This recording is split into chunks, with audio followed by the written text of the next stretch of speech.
சீக்கிரம் வாங்க. என்னம்மா எது கூப்பிட்ட? அங்கே பின்னாடி துணி வேற துவைக்க வேண்டியிருக்கு. ஒரு மூட்டை துணி கிடக்கு. எது வேணுமா? ஆமாம், மனசே சரியில்லை. அதான் நேற்று அண்ணன் வாங்கிட்டு வந்தாங்க அந்த அல்வா இதெல்லாம் கொஞ்சம் எடுத்துறீங்களா? கொஞ்சமா எடுத்துட்டு வாங்க. பிள்ளைகள் பாவம் மத்தியில பிள்ளைகள் கொடுத்துருவேன். என்ன இவளுக்கு திடீர்னு ஞான உதயெல்லாம் வந்திருக்கு? பிள்ளைகள் கொடுங்கலாம் சொல்றா. சரியில்லை, எங்கேயோ இடிக்குதே. இந்தாம்மா, நீ கேட்ட வாழையில அல்வா அப்படியே ஹீட் பண்ணி இலையில வச்சு எடுத்து வந்திருக்கேன். நல்லா சாப்பிடு சரியா? எப்பா இன்னும் டேஸ்டா இருக்கு. கொஞ்சம் போல எடுத்து வந்திருக்காச்சு. இந்த அண்ணன் எதுனா அவ்வளோத்தையும் கொண்டு வச்சிருப்பான். சரி இது எங்க வச்சிருக்கான்னு பார்ப்போம்.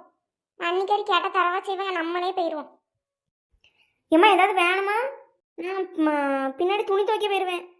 அதுக்கப்புறம் எனக்கு கூப்பிட்டா எனக்கு காதெல்லாம் கேட்காது. திருப்பி எனக்கு வந்துட்டு இருக்க முடியாது. உனக்கு எதாவது வேணுமா? இல்லை, நான் அப்படியே வந்து தூங்குறேன் கொஞ்ச நேரத்துக்கு. இன்னொரு 1 மணிக்கு சாப்பாடு ரெடியான உடனே தானே எழுப்பிடுங்க சரியா? அன்னிக்கறி துணி துவைக்க போயிட்டா. எப்படியும் ஒரு 1/2 மணி நேரத்துக்கு வரமாட்டா. நம்ம கிச்சனில் போய் மீதி பண்ணுறதோட என்ன இருக்குன்னு முதல்ல பார்ப்போம். கொஞ்சம் போல எடுத்துட்டு நம்ம ரூமுக்கு போயிடுவோம்.